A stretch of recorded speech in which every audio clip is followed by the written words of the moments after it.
ಭಾರತ ಸಂಗೀತ ಲೋಕದ ಅತ್ಯುನ್ನತ ಮಹಾಗಾಯಕಿ ಜಾನಕಿ ಅಮ್ಮ ಅವರು ಇವತ್ತು ನಮ್ಮನ್ನ ಅಗಲಿದ್ದಾರೆ. ದಿನಾಂಕ 11 ಜುಲೈ 2026ರಂದು ಜಾನಕಿ ಅಮ್ಮ ಅವರು ಇಹಲೋಕನ ತ್ಯಜಿಸಿದ್ದಾರೆ. ಜಾನಕಿ ಅಮ್ಮನವರ ಬಗ್ಗೆ ನಾನು ನಿಮ್ಗೆ ಹೇಳಲೇಬೇಕು. ನನ್ನ ಅಚ್ಚುಮೆಚ್ಚಿನ ಗಾಯಕಿಯಲ್ಲಿ ಅವರು ಒಬ್ರು. ಸಂಗೀತ ಲೋಕದ ಮಹಾಶಿಖರದಲ್ಲಿ ಅವರು ಅತ್ಯುನ್ನತ ಜಾಗದಲ್ಲಿದ್ದಾರೆ. ತುಂಬಾ ಗಾಯಕರು ಕೂಡ ಅವ್ರ ಜಾಗದಲ್ಲಿದ್ದಾರೆ. SP ಬಾಲಸುಬ್ರಹ್ಮಣ್ಯಂ ಸರ್ ಕೂಡ.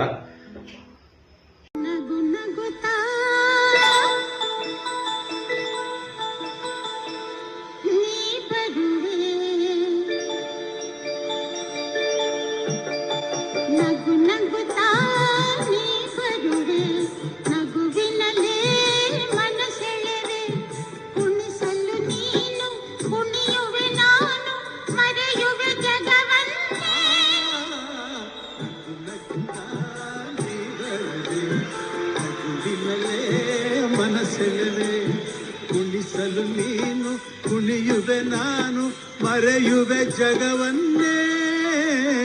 ನಗು ನಗುತ್ತಾ ನೀ ಬರುವೆ, ನಗುವಿನಲ್ಲೇ ಮನಸ್ಸು. 23 ಏಪ್ರಿಲ್ 1938ರಂದು ಆಂಧ್ರ ಪ್ರದೇಶದ ಗುಂಟೂರು ಜಿಲ್ಲೆಯಲ್ಲಿ ಜಾನಕಿ ಅಮ್ಮ ಅವರು ಜನಿಸಿದ್ದು.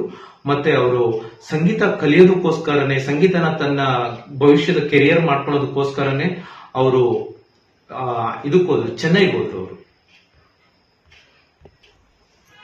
ಗಾನಕೋಗಿಲೆಯಾಗಿದ್ದ ಜಾನಕಿ ಅಮ್ಮ ಅವರು 1957ರಲ್ಲಿ ಸಿನಿಮಾ ಸಂಗೀತ ಲೋಕಕ್ಕೆ ಪಾದಾರ್ಪಣೆ ಮಾಡ್ತಾರೆ. ಪಾದಾರ್ಪಣೆ ಮಾಡಿ ತಮ್ಮ ಕಂಠಸಿರಿಯಿಂದ ಗಾನಾಮೃತ ಧಾರೆಯನ್ನೇ ಹರಿಸಿದ್ದಾರೆ ನಮ್ಮ ಜಾನಕಿ ಅಮ್ಮ. ಸಂಗೀತ ನಿರ್ದೇಶಕರಾದ KV ಮಹಾದೇವನ್, ಇಳೆಯರಾಜ, ಹಂಸಲೇಖ, ತುಂಬಾ ಜನ ಮಹಾನ್ ನಿರ್ದೇಶಕರ ಜೊತೆ ನಮ್ಮ ಜಾನಕಿ ಅಮ್ಮ ಅವರು ಕೆಲಸ ಮಾಡಿದ್ದಾರೆ. ಎಲ್ಲಾ ಮಹಾ ಸಂಗೀತ ನಿರ್ದೇಶಕರ ಅಚ್ಚುಮೆಚ್ಚಿನ ಗಾಯಕಿ ನಮ್ಮ ಜಾನಕಿ ಅಮ್ಮನವರು. ரொம்ப சந்தோஷமா பாடினோம். இது கன்னடத்துல கூட பாடிருக்கேன் நான். PB ஸ்ரீனிவாசன் நான் கன்னடத்துல பாடினோம். சேம் அதே பாட்டு தமிழ்ல GK வெங்கடேஷ் ரொம்ப நல்லா பண்ணிருக்காரு. பாலசுப்ரமணியம் கூட ரொம்ப நல்லா பாடிருக்காரு. ஜானகி அம்மா அவங்க கூட நல்லா பாடிருக்காங்க. ஜானகி எப்பவுமே நல்லா, ஆஃப் கோர்ஸ். பாலசுப்ரமணியம் அப்போ நல்லா பாடுவாரு. கரெக்ட். 100% எப்பவுமே நல்லா பாடும். 100% கரெக்ட். நிச்சயமா ಉಣ್ಮೆதான், ಅದು ನಿಶ್ಚಯமா ಉಣ್ಮೆதான். 100%. ಸುಮಾರು 17 ಭಾಷೆಗಳಲ್ಲಿ 48,000ಕ್ಕೂ ಹೆಚ್ಚು ಹಾಡುಗಳನ್ನು ನಮ್ಮ ಜಾನಕಿ ಅಮ್ಮ ಅವರು ಆಡಿದ್ದಾರೆ. ಅವರು ಆಡಿರೋ ಹಾಡುಗಳು ತುಂಬಾ ತುಂಬಾ ತುಂಬಾ ಪ್ರಸಿದ್ಧಿ ಪಡೆದಿವೆ. ಭಾರತದ ಆಲ್ಮೋಸ್ಟ್ ಎಲ್ಲ ಭಾಷೆಗಳಲ್ಲೂ ನಮ್ಮ ಜಾನಕಿ ಅಮ್ಮ ಆಡಿದ್ದಾರೆ. ಮತ್ತೆ ಕರ್ನಾಟಕದಲ್ಲಿ ಮುಖ್ಯವಾಗಿ SP ಬಾಲಸುಬ್ರಹ್ಮಣ್ಯಂ ಮತ್ತು ಜಾನಕಿ ಅಮ್ಮನವರ ಕಾಂಬಿನೇಷನ್ ಅಲ್ಲಿ ಬಂತಲ್ಲ ಸಾಂಗ್ಸು ಅತ್ಯದ್ಭುತ. ಈಗಿನ ಕಾಲದವರೆಗೂ ಜಾನಕಿ ಅಮ್ಮನವರ ಮತ್ತೆ SP ಬಾಲಸುಬ್ರಹ್ಮಣ್ಯಂ ಸರ್ ಕಾಂಬಿನೇಷನ್ ಅಲ್ಲಿ ಬಂದಿರೋ ಸಾಂಗ್ಸ್ಗಳು ಈಗಿನ ಕಾಲದವರೆಗೂ ಮುಂದಿನ ಪೀಳಿಗೆಗೂ ತುಂಬಾ ಇಷ್ಟ ಆಗುತ್ತೆ ಅನ್ನೋದು ನನ್ನ ಅಭಿಪ್ರಾಯ. ಒಟ್ಟು 4 ನ್ಯಾಷನಲ್ ಫಿಲ್ಮ್ ಅವಾರ್ಡ್ ಪಡೆದಿದ್ದಾರೆ ನಮ್ಮ ಜಾನಕಿ ಅಮ್ಮ ಅವರು. ಮತ್ತೆ 2013ರಲ್ಲಿ ಪದ್ಮಭೂಷಣ ಪ್ರಶಸ್ತಿಗೆ ಪಾತ್ರರಾಗಿರುವ ಜಾನಕಿ ಅಮ್ಮನವರನ್ನು ಪಡೆದ ನಾವುಗಳೇ ಪುಣ್ಯವಂತರು. ಅದು ನಮ್ಮ ಸೌಭಾಗ್ಯವೇ ಸರಿ. ಪತ್ರಕರ್ತರು ಪದೇ ಪದೇ ಕೇಳುತ್ತಿದ್ದ ಪ್ರಶ್ನೆಗೆ ಜಾನಕಿ ಅಮ್ಮ ಅವರು ಉತ್ತರ ಒಂದೇ ಆಗಿತ್ತು.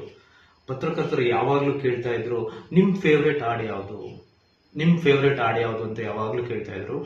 ಅದಕ್ಕೆ ಜಾನಕಿ ಅಮ್ಮ ಅವ್ರ ಉತ್ತರ, ನಾನು ಆಡೋ ಎಲ್ಲ ಹಾಡುಗಳು ನನಗೆ ತುಂಬಾ ವಿಶೇಷ ಅನ್ಸುತ್ತೆ ಅಂತ ಹೇಳ್ತಾ ಇದ್ರು. ಮತ್ತೆ ಆ ಹಾಡಿನ ಭಾವನೆಗಳೊಂದಿಗೆ ಅವರ ಬದುಕಿನ ಜೀವನಗಳು ಮತ್ತೆ ಪ್ರತಿ ಹಂತಗಳು ಬದಲಾಗುತ್ತೆ, ಮತ್ತೆ ಅದು ಕನೆಕ್ಟ್ ಆಗಿದೆ ಅಂತ ಜಾನಕಿ ಅಮ್ಮ ಅವರು ಯಾವಾಗ್ಲೂ ಹೇಳ್ತಾ ಇದ್ರು. ಭಾವನೆಗಳನ್ನು ರಾಗದಲ್ಲಿ ಮಹೋನ್ನತವಾಗಿ ಬೆರೆಸಿ ಕೇಳುಗರ ಮನ ಮುಟ್ಟುವಾಗೆ ಆಡುತ್ತಿದ್ದ ನಮ್ಮ ಜಾನಕಿ ಅಮ್ಮನವರು ಸರಸ್ವತಿ ಪುತ್ರಿಯೇ ಸರಿ. ಅವರ ಗಾನ ಪ್ರತಿಭೆಗೆ ನಾವು ಶರಣಾಗಲೇಬೇಕು. ನಗುವ ನಯನ ಮಧುರ ಮೌನ ಮಿಡಿವ ಹೃದಯ ಹಿರಿಮಾತೆಗೆ ಹೊಸ ಭಾಷೆಯಿದು ರಸ ಕಾವ್ಯವಿದು ಇದ ಹಾಡಲು ಕವಿ ಬೇಕೆ. ನಗುವ ನಯನ ಮಧುರ ಮೌನ ಮಿಡಿವ ಹೃದಯ ಹಿರಿಮಾತಿಗೆ. ಜಾನಕಿ ಅಮ್ಮನವರು ತಮ್ಮ ಕೊನೆ ಕ್ಷಣಗಳನ್ನ ಮೈಸೂರಿನಲ್ಲಿ ಕಳೆದಿದ್ದಾರೆ. ಅವರು ತಮ್ಮ ಮಗನ ಸಾವಿನಿಂದ ತುಂಬಾ ನೊಂದಿದ್ರು. ಮಗನ ಸಾವಿನಿಂದ ತುಂಬಾ ಆರೋಗ್ಯದಲ್ಲೂ ಏರುಪೇರು ಆಗಿತ್ತು ಅವರಿಗೆ. ಅವರ ಕೊನೆ ಆಸೆ ಕೂಡ ತಮ್ಮ ಮೈಸೂರಲ್ಲಿ, ಕರ್ನಾಟಕದ ಮೈಸೂರಿನಲ್ಲಿ ಅವರು ತಮ್ಮ ಕೊನೆ ಕ್ಷಣಗಳನ್ನು ಕಳಿಬೇಕು ಅನ್ನೋದೇ ಅವರ ಆಸೆ ಆಗಿತ್ತು.